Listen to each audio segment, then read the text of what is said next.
Hello students, welcome to Opulent Career Institute. My name is Neha and today we'll start with the 6th chapter of class 11th, Rural Development. Villages development क्यों ज़रूरी है? ये एक basic question है जो हमारे सबसे पहले दिमाग में आता है. ऑब्वियसली ये इसलिए ज़रूरी है क्योंकि अभी भी आपकी पॉपुलेशन का एक लार्ज अमाउंट ऑफ हिस्सा विलेजेस में ही रहता है, एग्रीकल्चर पर ही डिपेंडेंट करता है फॉर देयर लिविंग. तो जब इतना पॉपुलेशन आपका 2/3 ऑफ इंडियाज़ पॉपुलेशन अभी भी एग्रीकल्चर पर डिपेंड करता है तो डेफिनेटली, और एग्रीकल्चर का सेंटर कौन सा है? विलेज, गांव है. तो गांव को डेवलप करना हमारे ओवरऑल डेवलपमेंट, नेशन के डेवलपमेंट के लिए बहुत असेंशियल है. दूसरी बात, अभी भी उसमें से 1/4 of your rural India still lives in absolute poverty, गरीबी रेखा से नीचे रहते हैं. तो इसलिए बहुत ज़रूरी है कि आपके विलेजेस को डेवलप किया जाए. आपने अर्बन सेंटर्स तो डेवलप कर दिए, बट आपके विलेजेस अभी भी इकोनॉमी वो कंट्रीब्यूट नहीं कर पाए. क्यों? क्योंकि उनके पीछे बहुत सारे वेरियस रीजंस हैं, और वो रीजंस क्या हैं हम लोग नेक्स्ट स्लाइड्स में देखेंगे. तो असेंशियल बात ये है कि village development is the centre of overall development of the nation when your large amount of population is dependent upon agriculture. जब इतनी मात्रा में आपके लोग एग्रीकल्चर पर डिपेंड करते हैं for their livelihood, for their living, तो it is very essential to develop your villages. Rural development में क्या क्या आएगा? विलेज डेवलपमेंट में क्या क्या आएगा? आपने क्या किया? आपने कहा एग्रीकल्चर बढ़ा दो, विलेजेस डेवलप हो गए. विलेजेस इस तरह से डेवलप नहीं होंगे. इसका एक हॉलिस्टिक अप्रोच है, एक एंटायर अप्रोच है. सबसे पहले human resources, literacy in health आपको वहाँ पे सही करनी पड़ेगी. लैंड रिफॉर्म्स, जो आज तक हमारी इकोनॉमी का एक मेजर ड्रॉबैक रहा है कि we were not able to reform our land sectors effectively. तो लैंड रिफॉर्म्स इंट्रोड्यूस करने पड़ेंगे और स्ट्रिक्टली फॉलो करने पड़ेंगे. प्रोडक्टिव रिसोर्सेज डेवलप करने पड़ेंगे. इंफ्रास्ट्रक्चर डेवलपमेंट जैसे कि roads, your wells, irrigation facilities, health facilities, literacy, education facilities, these all should be developed in your villages. तभी तो माइग्रेशन कम होगा ना.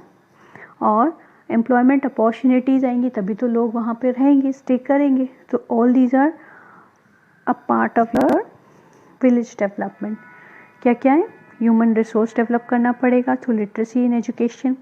लैंड रिफॉर्म्स लाने पड़ेंगे. इंफ्रास्ट्रक्चर डेवलप करना पड़ेगा. प्रोडक्टिव रिसोर्स डेवलप करना पड़ेगा. और पॉवर्टी के लिए डिफरेंट एम्प्लॉयमेंट अपॉर्चुनिटीज़ लानी पड़ेगी. और तीसरी बात, नॉन प्रोडक्टिव एक्टिविटीज़ में अपने फार्मर्स को एंगेज करना पड़ेगा. आप इंटायरली फार्मिंग पर डिपेंड नहीं कर सकते रूरल डेवलप करने के लिए. आपको नॉन प्रोडक्टिव एक्टिविटीज़ जैसे कि हॉर्टिकल्चर, लाइव स्टॉक, फिशरीज, इन पर भी डिपेंड करना पड़ेगा. सो इस स्लाइड को एक बार फिर ब्रीफ कर लेते हैं. आपको विलेज डेवलप करने के लिए क्या क्या करने पड़ेंगे? अपने ह्यूमन रिसोर्स डेवलप करने पड़ेंगे. इंफ्रास्ट्रक्चर डेवलप करना पड़ेगा. लैंड रिफॉर्म्स इंट्रोड्यूस करने पड़ेंगे. पॉवर्टी हटानी पड़ेगी. प्रोडक्टिव रिसोर्सेज डेवलप करने पड़ेंगे. और नॉन प्रोडक्टिव एक्टिविटीज़ में एग्रीकल्चर फार्मर्स को डाइवर्सिफाई करना पड़ेगा एम्प्लॉयमेंट अपॉर्चुनिटीज़ क्रिएट करने के लिए. एग्रीकल्चर और जीडीपी में तो आपको पहले ही पता है कि जैसे जैसे डेवलपमेंट हुआ एग्रीकल्चर का शेयर कंट्रीब्यूशन जीडीपी में डिक्लाइन हुआ, बट पॉपुलेशन अभी भी उसी अमाउंट में एग्रीकल्चर पर डिपेंड करती है.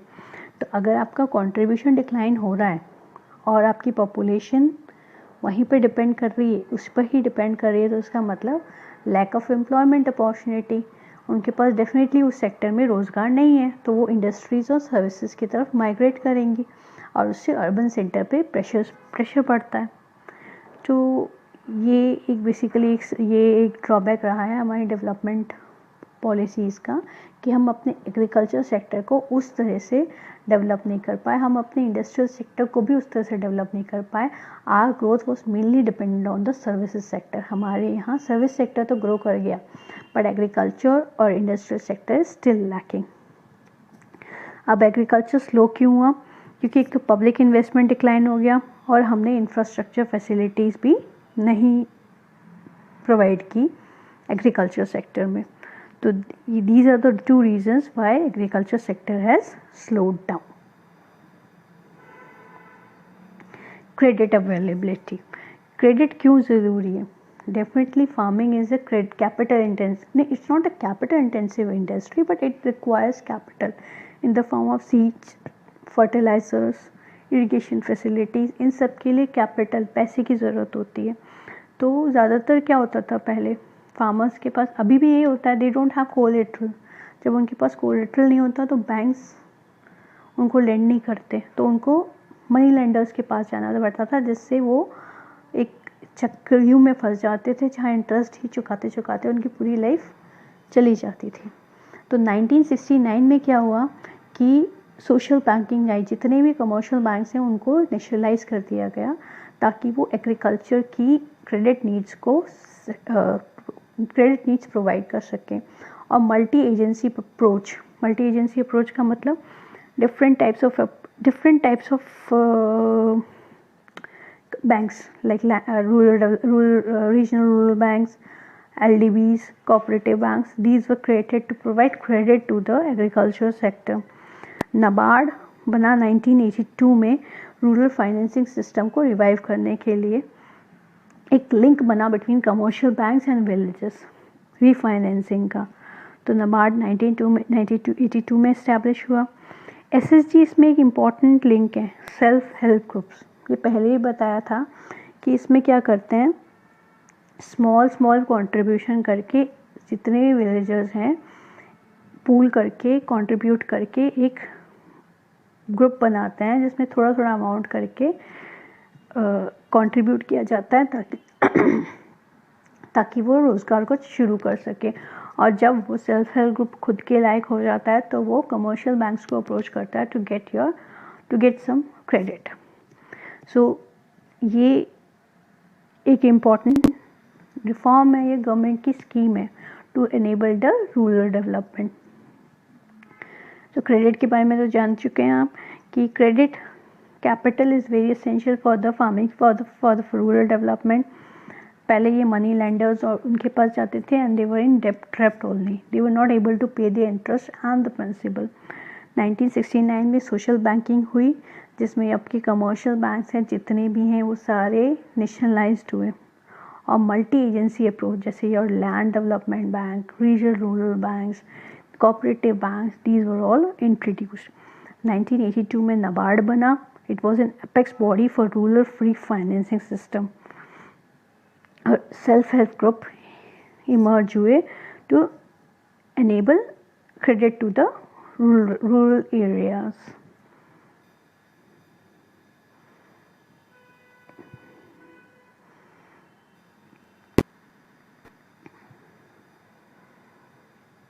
अब जब हमने रूरल एरियाज में कमर्शियल बैंक्स की ब्रांचेस स्टैब्लिश की, वहाँ पे क्रेडिट नीड सेटिस्फाई की, उसका असर पॉजिटिव रहा या नेगेटिव? डेफिनेटली अब आप उनको लोन प्रोवाइड कर रहे हो तो उसका असर, और वो भी सस्ते रेटों में, जैसे KCC कार्ड्स हैं हमारे या और भी बेनिफिट्स हैं।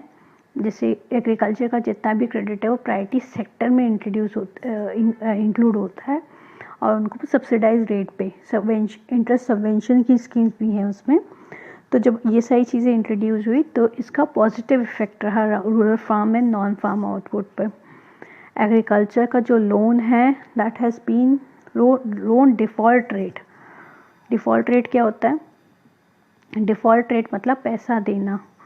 तो एग्रीकल्चर के जो लोन है ज़्यादातर रीपे नहीं करते फार्मर्स, उसके पीछे अलग स्ट्रक्चरल इश्यूज़ हैं, उसमें हम लोग नहीं जाएंगे। बट जब ये क्रेडिट अवेलेबिलिटी है, ये it had a positive impact on rural farms and non farm output. पैसे की अवेलेबिलिटी एग्रीकल्चर सेक्टर को बूस्ट करती है, हेल्प करती है। एक गवर्नमेंट में इसमें एक स्कीम इंट्रोड्यूस की थी 2014 में, जन धन योजना। जन धन योजना ऐसे अकाउंट्स हैं जो ज़ीरो बैलेंस अकाउंट हैं, वो गवर्नमेंट ने खोले थे फॉर रूरल एरियाज़ में, ताकि सब्सिडीज़ जो हैं फर्टिलाइज़र्स की और केरोसिन की, इस तरह की सब्सिडीज़ डायरेक्टली अकाउंट में ट्रांसफ़र हो सकें। और इसमें अदर बेनिफिट्स क्या थे? 1 से 2 लाख का accidental insurance coverage, OD of 10,000 rupees, old age pension and other social payments, social securities. जैसे ये वाले सारे अकाउंट्स, जब ये कोविड हुआ था ना, तो all these accounts were used to transfer money. इन सारे अकाउंट्स में गवर्नमेंट ने 500 रुपये ट्रांसफ़र किए थे सो दैट जिनको उस समय रोज़गार की समस्या थी वो ये पैसा निकाल कर यूज़ कर सकें। तो डेफिनेटली कमर्शियल बैंक्स जितने भी आपके ये पब्लिक सेक्टर बैंक्स हैं, इनका एक बहुत इम्पॉर्टेंट रोल रहा है रूरल डेवलपमेंट में। और बट अनफॉर्चुनेटली एग्रीकल्चर सेक्टर में default rate have been very high.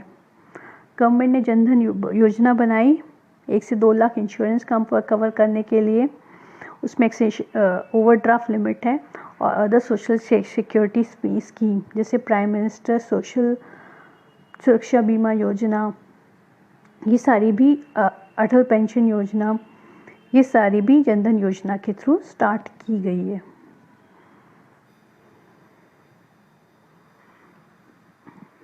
Agriculture marketing क्या होती है?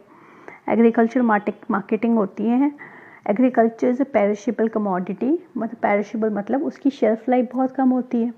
अगर आप फूड ग्रेन्स को प्रॉपरली स्टोर ना करें, फ्रूट्स को प्रॉपरली स्टोर ना करें तो वो ख़राब हो जाते हैं, और प्रॉपरली स्टोर करके ट्रांसपोर्ट में भी कोई दिक्कत हो तो भी वो ख़राब हो जाते हैं। तो एग्रीकल्चर में processing, transportation, packaging, grading and distribution across the country is very essential, otherwise your food grains, your production is going to get waste. So the marketing system is an important part of agriculture. Agriculture cannot exist without a proper marketing system. जब तक आपकी ये सारी चीज़ें strong नहीं होंगी, आपका production is going to get waste. तो अब इसमें गवर्नमेंट का इंटरवेंशन क्यों ज़रूरी है? गवर्नमेंट का इंटरवेंशन इसलिए ज़रूरी है क्योंकि ये infrastructure facilities involve very high cost, जो डेफिनेटली प्राइवेट सेक्टर इस समय because to profit is less, profit कम होता है तो इसलिए प्राइवेट सेक्टर इसमें इन्वेस्ट नहीं करना चाहता, तो गवर्नमेंट का रोल आ जाता है। सेकेंडली मार्केटिंग कंडीशन ट्रांसपेरेंट हो, जो फार्मर्स हैं उनको कल्चर मार्केटिंग सिस्टम क्यों एसेंशियल होता है?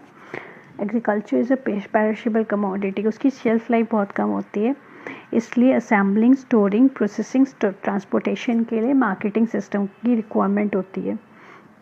और गवर्नमेंट की इसमें इंटरवेंशन क्यों ज़रूरी है? क्योंकि ट्रांसपेरेंसी क्रिएट करने के लिए, जो so that your farmers get accurate price, जो फार्मर्स को प्रॉपर प्राइस मिले और फिजिकल इंफ्रास्ट्रक्चर फैसिलिटी स्ट्रॉन्ग हो, इसके लिए गवर्नमेंट की इंटरवेंशन इसमें होती है।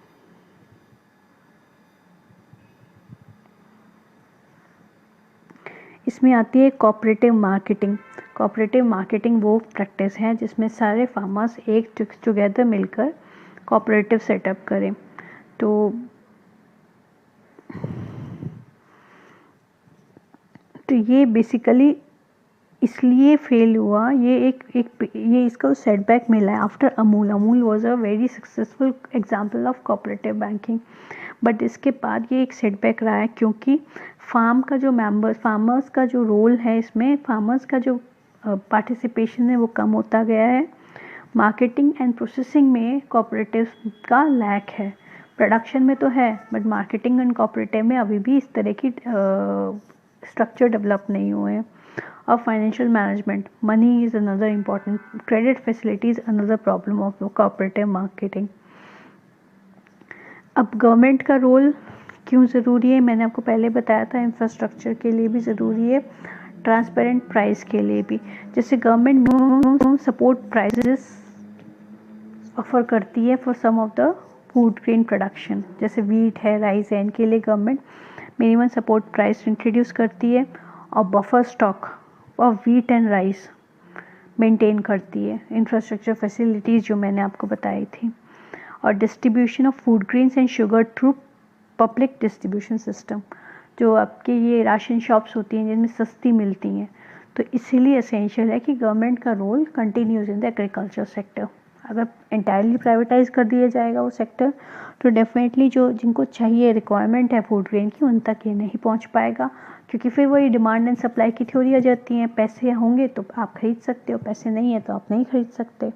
तो इसलिए दूसरा इंफ्रास्ट्रक्चर इन्वेस्टमेंट बहुत रिक्वायर्ड होता है इंफ्रास्ट्रक्चर डेवलप करने के लिए, वेयर हाउसेस डेवलप करने के लिए, स्टोर हाउसेस डेवलप करने के लिए, और तीसरा फार्मर्स ये इंश्योर करना कि हमारे फार्मर्स को प्रॉपर प्राइस मिल रहा है या नहीं. It is very essential that government continues to play a very important role in agriculture sector. अब ये ऑल्टरनेट मार्केटिंग की इसमें बात की गई है, जिसमें फार्मर्स को मिडिल मैन के थ्रू अपना प्रोडक्शन नहीं बेचना पड़ेगा. मिडिल मैन का जब रोल हट जाता है तो क्या होता है, मिडिल मैन का रोल हट जाता है तो जो प्रॉफिट का हिस्सा है जो मिडिल मैन खाते हैं वो ख़त्म हो जाएगा. तो इसमें फार्मर्स डायरेक्टली कंज्यूमर को ही बेचेगा पैसा, ताकि उनके पास प्रॉपर पैसे आ सके. और ये जैसे different national and multinational fast chain food chain companies हैं, उनको उनका अलायंसेस फार्मर्स के साथ एनकरेज करती हैं, ताकि फार्मर्स डायरेक्टली उनको सेल कर सकें और उनसे नई टेक्नोलॉजी भी सीख सकें. और ये मार्केट भी एक्सपेंड करेगा और प्राइसेस भी फार्मर्स के लिए कम करेगा. तो ऑल्टरनेट चैनल क्या है, ऑल्टरनेट चैनल ये होता है जिसमें गवर्नमेंट मिडिल मैन को रिमूव करके डायरेक्टली जो फार्मर्स है उससे प्रोड्यूस करके कंज्यूमर्स को बेचे.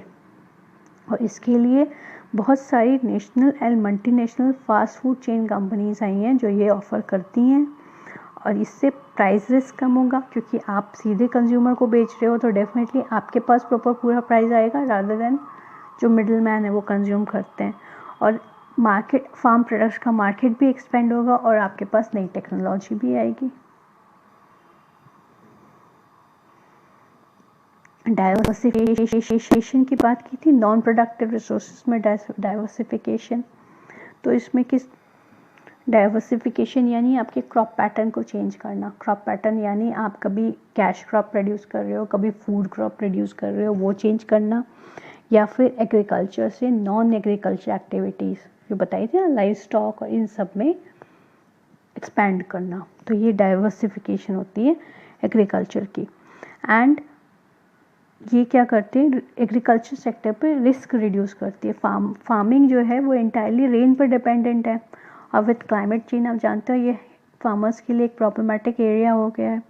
तो अगर आपके पास डाइवर्सिफिकेशन है तो डेफिनेटली फार्मिंग का जो रिस्क है that will be comparative less, क्योंकि लोग कम डिपेंडेंट होंगे. रूरल डेवलपमेंट तो होगा बट फार्मिंग पर जो डिपेंडेंसी है वो कम रहेगी. तो इसलिए diversification is very essential for farming, for rural development in India.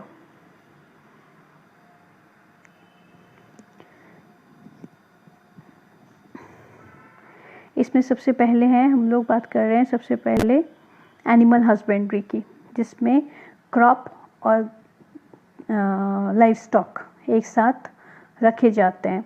इससे इनकम की जो फैसिलिटी वो स्टेबिलिटी भी आती है. ऑब्वियसली अगर आप फार्मिंग पे इंटायर डिपेंडेंट है तो हो सकता है किसी साल मानसून नहीं आए या बारिश नहीं आए तो आपके पास प्रोडक्शन प्रॉपर नहीं हो. तो इसलिए लाइफ स्टॉक और क्रॉप का दोनों का पार्टिसिपेशन इसमें होता है. इसमें सबसे एक इम्पॉर्टेंट जो कॉन्सेप्ट है वो है मिल्क प्रोडक्शन ऑपरेशन फ्लड के दौरान इंक्रीज़ हुआ. इसमें क्या करते थे, जितने भी फार्मर्स थे वो सारा पूल इन करते थे अपना प्रोडक्शन और मार्केटिंग करते थे कोऑपरेटिव्स के थ्रू, और जो फार्मर्स को एक फेयर प्राइस मिलता था इसमें एंड इनकम, जब वो अर्बन सेंटर्स में मिल्क सप्लाई करते थे. तो एनिमल हस्बेंड्री क्या होती है, एनिमल हस्बेंड्री वो होती है जिसमें क्रॉप और लाइफ स्टॉक दोनों एक साथ बराबर में रखे जाएं, और ये स्टेबिलिटी, इनकम की स्टेबिलिटी इसमें बढ़ती है. और कोऑपरेटिव फार्मिंग एक एग्जांपल है. Cooperative your milk production operation flood के is a very good example of this form of structure. Fisheries क्या है, फिशरीज़ यानी फिश को रेज करना. 65% inland and 35 come from the marine sector. It accounts for 0.9% of the GDP. Credit facility इसके लिए सबसे important requirement है कि आप क्रेडिट फैसिलिटीज़ में बढ़ाए जाएं और SSG का रिक्वायरमेंट को यूज़ किया जाए वर्किंग कैपिटल रिक्वायरमेंट प्रॉपर करने के लिए.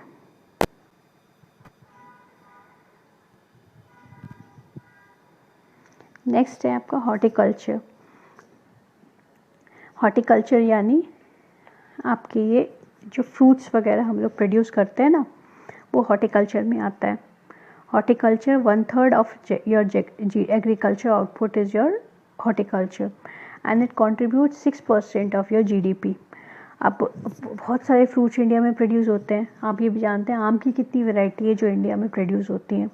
तो India has emerged as a exporter of fruits and जो फार्मर्स हैं जो इसमें एंगेज्ड हैं, their economic condition has drastically increased, क्योंकि डेफिनेटली अगर आप बाहर एक्सपोर्ट्स कर रहे हैं अपने प्रोडक्ट को तो आप विल गेट बेटर प्राइजेस। तो हॉर्टिकल्चर के केस में India has emerged as a world leader in producing a variety of fruits.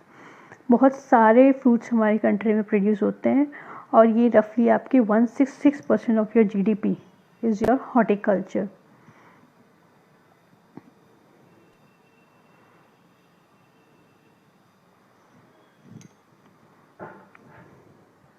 अब जब ये डाइवर्सिफिकेशन में बात करते हैं तो इसके क्या क्या मेजर इश्यूज़ है। सबसे पहले कि जो आपकी लाइव स्टॉक की पॉपुलेशन प्रोडक्टिविटी बहुत लो है। डेफिनेटली आप अपनी काउस का, अपनी गोट्स का इतना ध्यान नहीं रख पाते। फ़िशिंग में प्रॉब्लम ये है कि ओवर फिशिंग हो गई है, अपने ओशंस वैसे भी पॉल्यूटेड है और उसके अलावा अगर आप इस हद तक फ़िशिंग करोगे तो मुश्किल, एनवायरनमेंट के लिए मुश्किल है। एंड हॉर्टिकल्चर आपको सिग्निफिकेंटली इनकरेज करना पड़ेगा। और एक इंफ्रास्ट्रक्चर फैसिलिटी की तो मैं हमेशा बात करती हूँ कि that is lacking in agriculture, that is lacking not only in agriculture, all over the Indian economy that is lacking. तो लाइव स्टॉक में सबसे पहली प्रॉब्लम ये आती है कि प्रोडक्टिव कैपेसिटीज़ लो, टेक्नोलॉजी चाहिए to produce good breeds of animal, overfishing and population should be avoided, horticulture को एनकरेज करना है और इंफ्रास्ट्रक्चर डेवलपमेंट अभी भी रिक्वायर्ड है।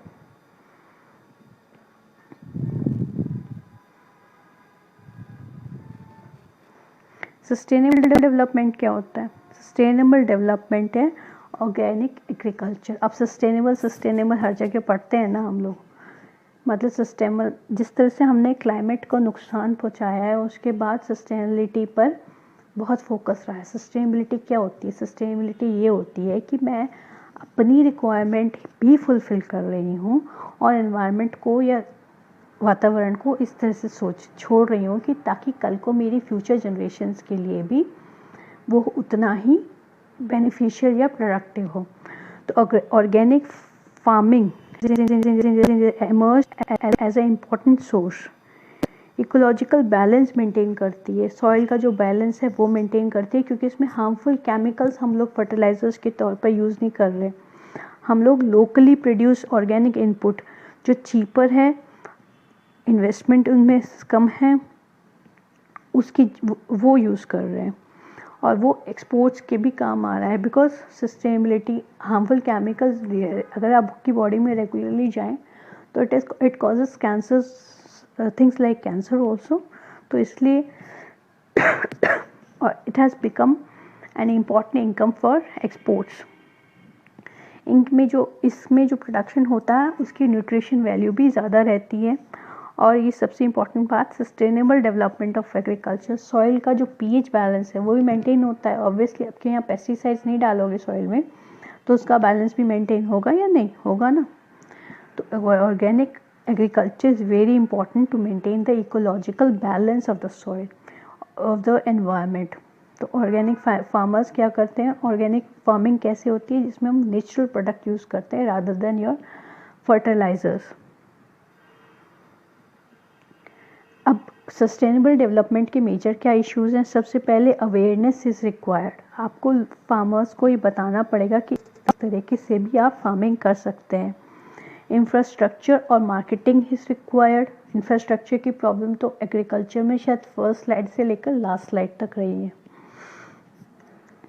स्मॉल एंड मार्जिनल फार्मर्स, इसका जो यील्ड है इनिशियल ईयर में वो लेस है, तो इसलिए स्मॉल एंड मार्जिनल फार्मर्स को अभी भी डिफ़िकल्टी होती है ऑर्गेनिक फार्मिंग करने में। और इनकी जो लाइफ है that is also shorter, come life होती है इसके प्रोडक्ट की। तो आपको मार्केटिंग, प्रोसेसिंग, पैकेजिंग, ये सारी फैसिलिटी बहुत फास्ट और बहुत इफ़ेक्टिव चाहिए। और ऑफ सीज़न में इसमें आपके पास चॉइस अभी भी कम है। तो ये मेजर इश्यूज़ है ऑर्गेनिक फार्मिंग के। फर्स्ट ऑफ ऑल मार्केटिंग बहुत ज़रूरी है, अवेयरनेस चाहिए, फार्मर्स को खुद ही मेथड अडॉप्ट करना चाहिए। इंफ्रास्ट्रक्चर एंड मार्केटिंग नहीं है, शेल्फ लाइफ इनकी कम होती है, यील्ड्स लेस होती हैं, और ऑफ सीज़न में इसके पास फार्मर्स के पास इसके लिए ऑप्शन बहुत कम होते हैं।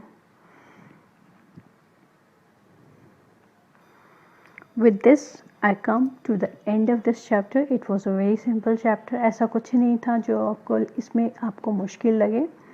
फिर भी अगर कुछ है तो आप कमेंट सेक्शन में कमेंट कर सकते हैं।